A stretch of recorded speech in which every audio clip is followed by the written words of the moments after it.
Welcome students, S के Sangwan Hindi classes में आपका स्वागत है। लेटेस्ट हिंदी वीडियो के लिए चैनल को सब्सक्राइब करें और बेल आइकन दबाएं।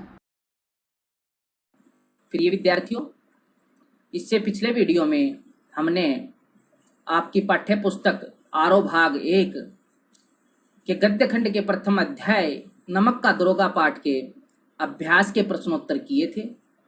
उसमें हमने पाठ के साथ के पहले 6 प्रश्न किए थे। आज हम शेष प्रश्नों को समझाएंगे, ध्यान से समझना है।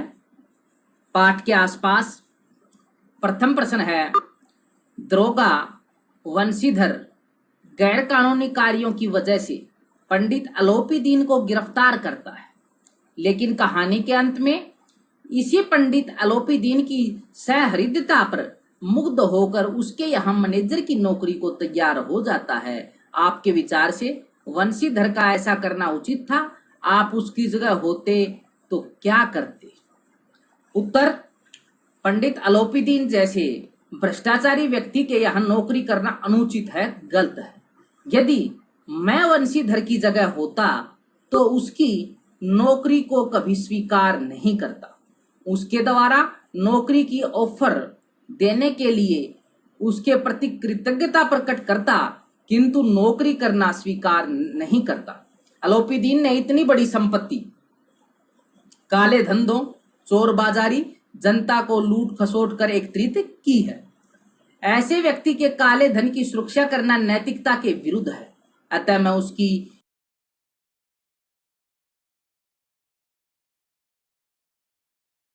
इस नौकरी के लिए साफ शब्दों में इनकार कर देता। प्रश्न नंबर 2 है, ये पाठ के आसपास के प्रश्न है। प्रश्न नंबर 2, पहले हमने पाठ के साथ के प्रश्न 6 प्रश्न किए थे, अब पाठ के आसपास के प्रश्न नंबर 2 है, नमक विभाग के दरोगा पद के लिए बड़ों बड़ों का जी ललचाता था।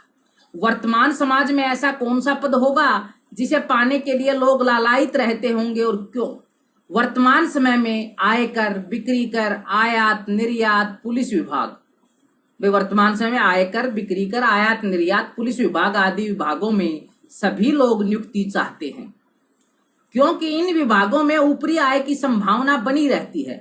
लोग वेतन की अपेक्षा ऊपरी आय की ओर ललचाई दृष्टि से देखते रहते हैं। प्रश्न नंबर 3, अपने अनुभवों के आधार पर बताइए कि जब आपके तर्कों ने आपके भ्रम को पुष्ट किया हो। अपना कोई अनुभव बताना है जब आपके किसी तर्क ने आपके भ्रम को पुष्ट किया हो। आज हमें बड़ी बड़ी बातें करने वाले लोगों व देशभक्ति पर लंबे चौड़े भाषण देने वालों को देखकर भ्रम होता है कि शायद ये लोग वास्तव में ही देशभक्त होंगे और समाज के कल्याणार्थ कार्य करते होंगे, किंतु जब इन लोगों को समीप जाकर देखा तो पता चला कि ये बातों व भाषणों के ही घोड़े दौड़ाते हैं। निजी स्वार्थ के आगे इनके लिए समाज व देश किनारे पर धरा रह जाता है। ये लोग भी सामान्य लोगों की भांति ही अवसरवादी और स्वार्थी हैं। अवसर की ताक में रहते हैं, स्वार्थी हैं, देशभक्त नहीं। प्रश्न 4, पढ़ना लिखना सब एकारथ गया। वृद्ध मुंशी जी द्वारा यह बात एक विशिष्ट संदर्भ में कही गई थी। अपने निजी अनुभव के आधार पर बताइए, जब आपको पढ़ना लिखना व्यर्थ लगा हो। इसका कै भाग है? जब आपको पढ़ना लिखना व्यर्थ लगा हो। तो कै भाग का देखो।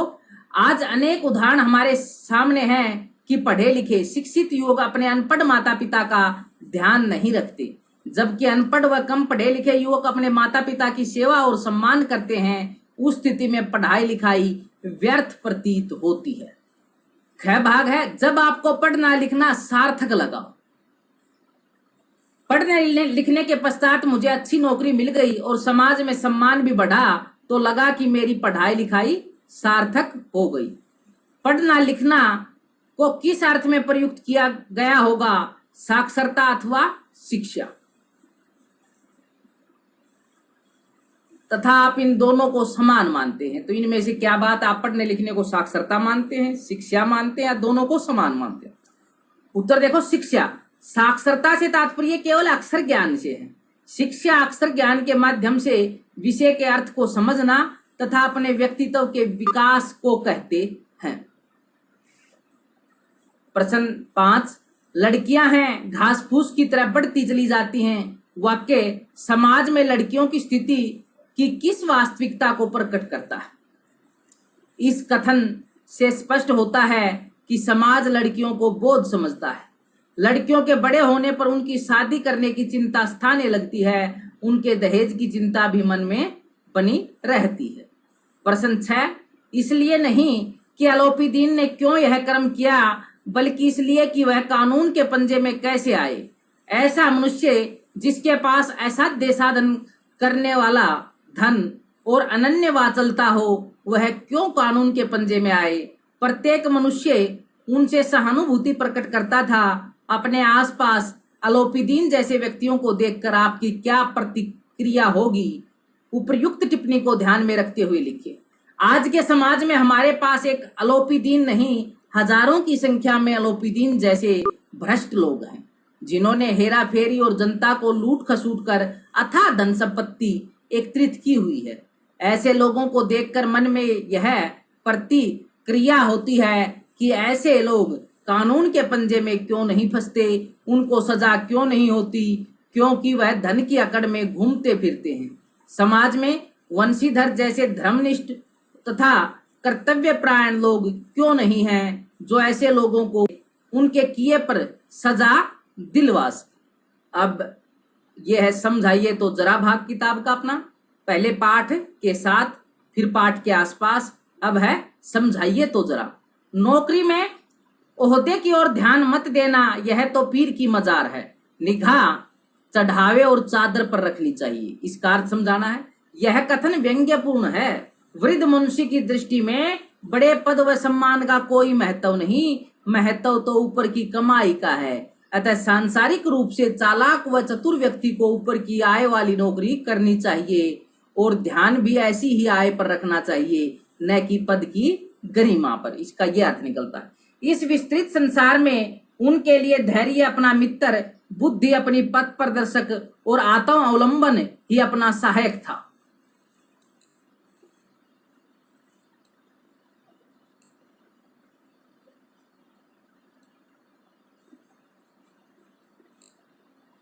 इस रिश्वतखोरी के समय में वंशीधर जैसे व्यक्ति अपने साहस, धैर्य, बुद्धि और स्वावलंबन के बल पर जी सकते हैं। हमारे चारों ओर भ्रष्टाचार की दलदल फैली हुई है।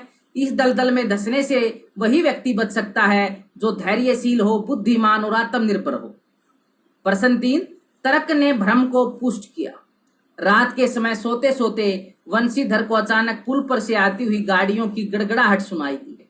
वे उठ बैठे तथा सोचने लगे कि रात के समय गाड़ियां कहाँ जाती होंगी। उन्हें भ्रम हुआ कि जरूर इसमें कुछ गैर कानूनी काम होगा। उन्होंने तर्क से सोचा कि कोई मनुष्य रात के गहन अंधकार में गाड़ियां क्यों ले जाएगा। यह सोचते ही उनके मन में उत्पन्न भ्रम और भी पक्का हो गया। उन्हें लगा कि जरूर इसमें कोई गड़बड़ होगी। इस प्रकार तर्क ने भ्रम को पुष्ट कर दिया। प्रश्न 4, न्याय और नीति सब लक्ष्मी के ही खिलौने हैं, इन्हें वह जैसे चाहती है नचाती है। इस कथन के माध्यम से भारतीय न्याय व्यवस्था पर करारा व्यंग्य किया गया है। भारत के न्यायालयों में न्याय और नीति धन के गुलाम बने हुए हैं। धन के प्रभाव से किसी तरह भी प्रभावित किया जा सकता है। न्यायालयों में झूठ को सच और सच को झूठ, सत्य पुरुष को बेईमान और बेईमान को सत्य पुरुष सिद्ध करने में कोई देर नहीं लगती, क्योंकि न्यायालय से संबंधित हर कर्मचारी, वकील आदि सभी लक्ष्मी के हाथों नाचते रहते हैं। प्रश्न 5, दुनिया सोती थी पर दुनिया की जीभ जागती थी। यद्यपि रात के समय सब सोए हुए थे, किंतु पंडित अलोपीदीन के गिरफ्तार किए जाने का समाचार कानों कान शहर भर में फैल गया। कहने का भाव है कि लोग इस विषय में बातें करने लगे। प्रश्न 6, खेद ऐसी समझ पर पढ़ना लिखना सब एकार्थ गया। वंशीधर के पिता वृद्ध मुंशी ने उसे समझाया था कि नौकरी के पद की अपेक्षा पद पर मिलने वाली रिश्वत व ऊपर की कमाई पर ध्यान देना चाहिए। वंशीधर को दरोगा का पद मिल गया। उस पद पर ऊपर की कमाई भी बहुत थी, किंतु वंशीधर ने सत्यनिष्ठा का आचरण किया और फलस्वरूप नौकरी से निकाल दिया गया। इससे उनके पिता को लगा कि उसकी पढ़ाई लिखाई सब बेकार हो गई। उसे उन्होंने रिश्वत की कमाई करने के लिए ही तो पढ़ाया था। वह काम उसने किया ही नहीं। प्रश्न 7, धर्म ने धन को पैरों तले कुचल डाला। 25,000 की रिश्वत मिलती देखकर भी वंशीधर ने अपने धर्म को नहीं छोड़ा। तब लेखक को धर्म की शक्ति का एहसास हुआ। उन्हें लगा कि वंशीधर की धर्म की शक्ति ने अलोपीदीन के धन की शक्ति को पैरों के नीचे कुचलकर व्यर्थ बता दिया। प्रश्न 8, न्याय के मैदान में धर्म और धन में युद्ध ठन गया। न्याय के मैदान में वंशीधर की धर्म की शक्ति और अलोपीदीन के धन की शक्ति में युद्ध आरंभ हो गया। इधर वंशीधर सत्य के मार्ग पर अडिग रहा, उधर अलोपीदीन रिश्वत के बल पर अदालत के सभी कर्मचारियों, वकीलों और न्यायाधीशों को खरीदने में लगा हुआ था। दोनों में युद्ध ठना हुआ था। इस तरह से आपके अभ्यास के प्रश्नोत्तर यहीं समाप्त होते हैं। आपको सभी प्रश्नोत्तर लिखने हैं, याद करने हैं। आशा है आपको समझ में आए होंगे। धन्यवाद।